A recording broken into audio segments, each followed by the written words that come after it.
I would like for us to kind of think about who joins the surprise Krejcikova club, because she was a surprise to me this year. I thought that she had won her singles major, and that would be like her additional moment in tennis in addition to the doubles and mixed doubles success. But she surprised me and a lot of other people at Wimbledon, and now she's in the two-time Grand Slam champion club, which everybody does not have to their credit.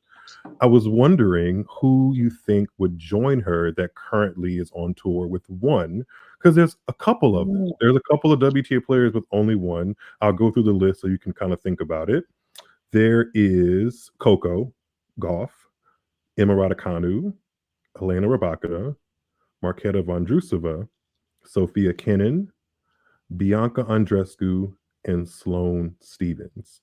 I think those are all the one-time Grand Slam champions on tour right now that are active.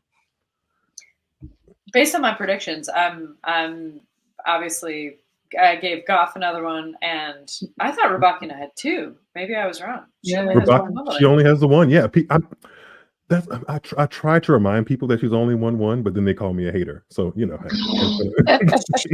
have gotten to the final. Yes. No, one Wimbledon final, but a lot of one Australian Open final. Maybe that's what Maybe that's what I'm thinking of. Right, of course, with Sabalenka last year. I mean, I think it's Gauff and Rybakina for sure. It's hard to imagine Bianca Andreescu is ranked like 200. Raducanu, I keep rooting for, and I hope she pulls it off. I don't think so. I think Sloane's like already living her best life, doing whatever she wants to do personally. But we mentioned at the top of the show that the WTA can surprise us a lot. True. It's true. Eliza, did you want to venture into the waters of some of the names that Caitlin didn't pick? Well, I would agree. I like Raducanu. I root for her. I know that she can be polarizing, but I think her tennis is wonderful. When she's healthy, she's a great watch. And it's a shame to see kind of what's happened post US Open and everything with her career. If she can find a way to be healthy and be consistent with her coaching and her teams and her medical stuff and everything in between, I think that would be great. I think there's underlying stories and currents there that probably have a lot to do with her parents and sort of given how the success she had at such an early age. I don't think she necessarily was making all the decisions, even though it's made out to be that way. But I struggle to believe that she is going to find an injury-free season, just given how rough it's been the last 18 months and really like the trauma of the number of surgeries and injuries she has picked up. It just it can become a mental thing as much as it is a physical thing to believe that your body's going to hold up and you can make it through a season. It's so challenging. And another name that I think I root for, that I'm just like is Sofia Kenin, and just like I also think it's a tough ask for her to get back to being inside even kind of the top 30 or top 20, and if you want to put her into that conversation. I struggle to see the consistency in her results and in her kind of mental approach.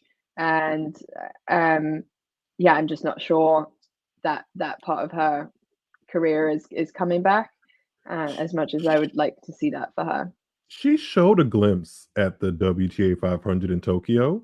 Yeah. And I just so happenstance to watch a couple of her matches, and it brought me back to the Australian Open that she won in 2020. And I miss the kind of I missed the trotting around the court like I own the place, but hadn't really done enough to show that she owns the place and throwing the ball over her shoulder.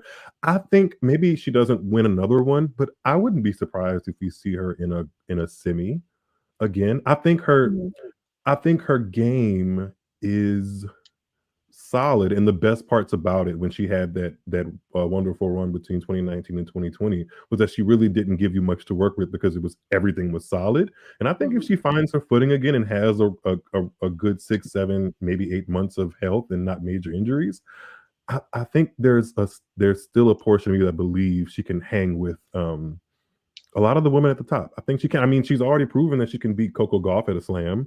She tested Iga Swiatek at a slam. I'm not sure I think she beat Sabalenka on clay last year of 2023. So there's been moments where I'm like, okay, Sofia Kenin can And then there's also a lot of moments where I'm like, okay, maybe she's done. But something in me believes maybe it's just that walk around the Australian I Open think court. the hard thing for someone like her is battling back through the rankings. I think she's now back inside the top 100, or is it top 100 that she talked I about? think she's around 80 or something. Yeah, I think I remember her mentioning that. Yeah, it's going to be easier to get into certain tournaments. Yeah.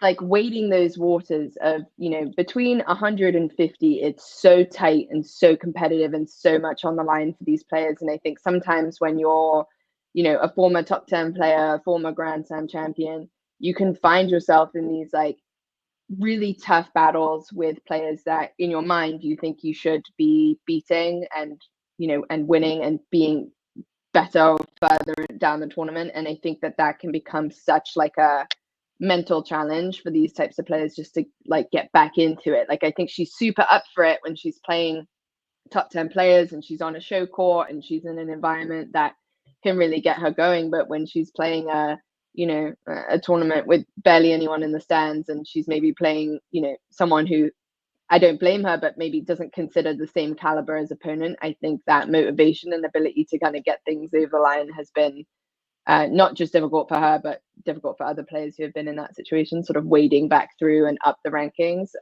It seems to be like a really tough challenge that she'll either, crack or kind of stay where she is in terms of the current ranking. Yeah, I do think you make a great point that it is difficult once you've seen kind of the upper echelons of the sport to kind of go down and make your way up again. That can definitely be difficult.